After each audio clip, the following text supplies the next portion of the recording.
So I thought we'd make a really quick video on how to validate a GPT through DNS settings. So you need to come into your particular DNS thing. This one is with Cloudflare.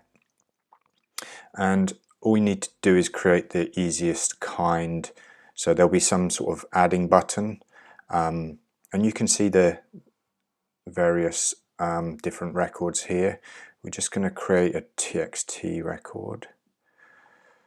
And we'll go back to GPT and copy our DNS and paste it in. I wonder if that needs to go there. In fact, it's probably okay with both, and I think the name is probably just,